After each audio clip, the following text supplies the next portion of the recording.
Hi folks, must apologise for not posting many videos of late. I'm a bit laid up at the moment due to this bloody mess on my head. You can see that was a basal cell carcinoma, commonly called a rodent ulcer, skin cancer. Not spread or anything like that, but needed removing. I waited 2 years. They kept putting it off and off, so I wrote them a letter. They eventually called me in to have it done. Supposed to have done a skin graft, which is on that very top bit there. Just cut it out and put skin on, and the surgeon said, "Oh, I can do it without a skin graft." Well, what he's done is something called a flap. He's cut the skin underneath, pulled it and stretched it and pulled it across.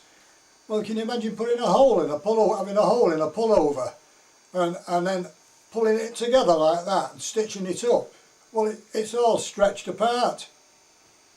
So once the stitches dissolved, which they were designed to do, it was fine up until that point, and then it's just opened up into an open wound.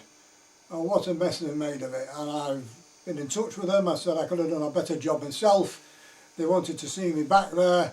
I said I'm not coming, so I'm trying to let it heal itself, and it's been over 7 weeks now. The surgeon said you can take the dressing off the next day. The discharge nurse said to me, on no account must that dressing be taken off the next day. You must leave it on for several days. So when I read the little leaflet that they gave to me, it said, don't take the dressing off unless you've been told to. Well, that was mixed messages. Then there was another item that said, get in touch with the appointments department in a week for your follow-up. Phoned the department and there was nothing listed for any appointment for a follow-up. So I waited 9 days, took the bandages off, and this is what it looked like. As you can see, once the stitches have dissolved, it completely opened up into that mess. So I had to re-bandage it, and I left it for several more days, but when I was removing the dressing it was breaking the scabs, and so it would bleed again. So it currently looks like this.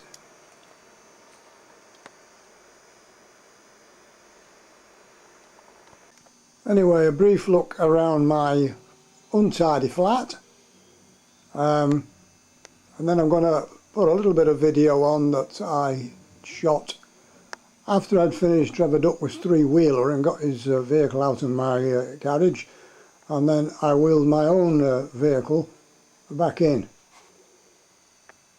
Those are a few trophies I've won on the booster actually, but the photographs are of the double-engine Triumph at North Weald in 1996.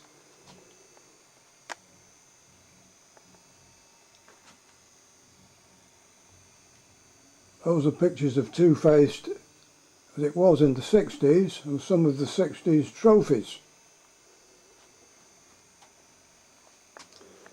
Here's my video collection.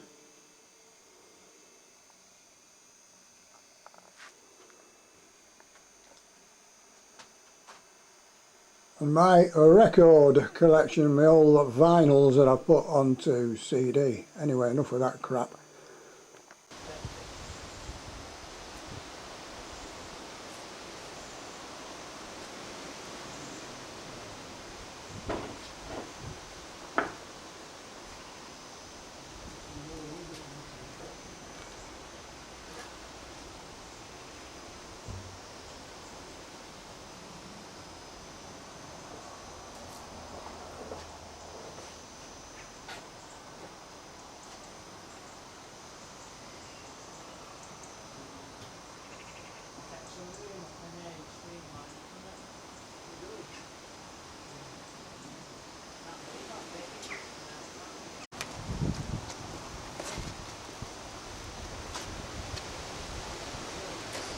Right.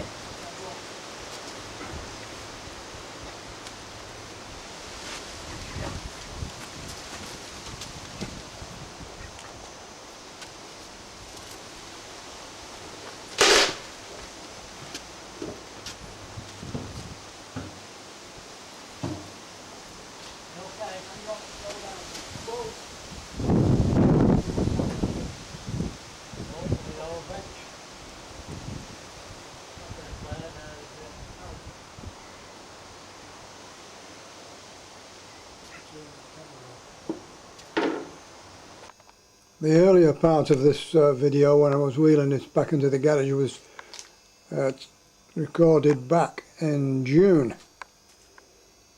and at that time I was getting ready to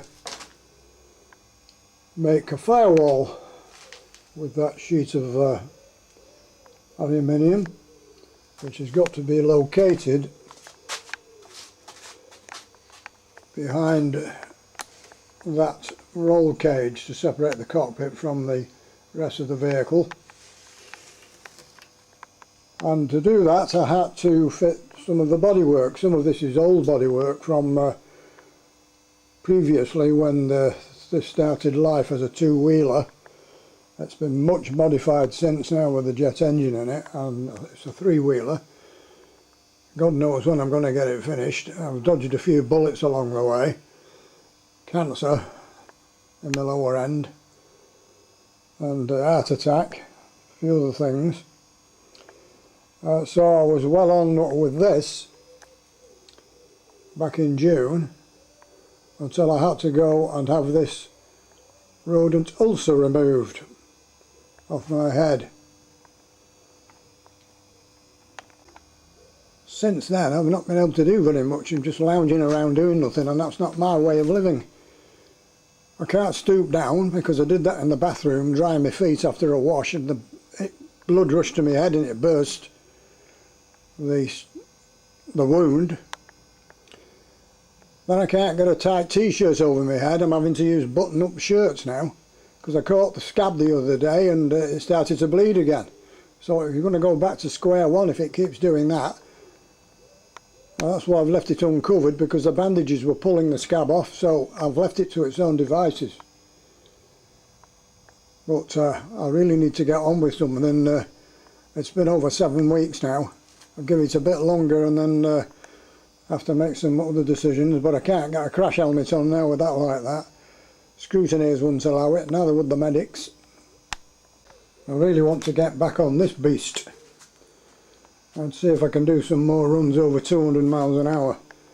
I'm at 81 in 3 weeks time, and I'd like to do a couple more, but it's only got a mild state of tune on this, and it's a bit borderline to get 200 without using the gas, and I can't keep squirting that and wasting gas and then driving to Doncaster to have the bottle refilled.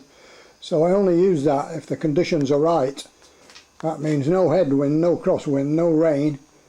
The last time I was doing this, it took me 2 years to get over 200 because I was reserving the gas button for the right conditions. So I've got some race fuel in at the moment, but I've not really had a good chance to see if it's made much of a difference. And this has not been on a dyno, so I've got to be careful. This nose piece is an experimental bit to reduce drag, in theory. Whether it's working or not is another matter. That's yet to be seen.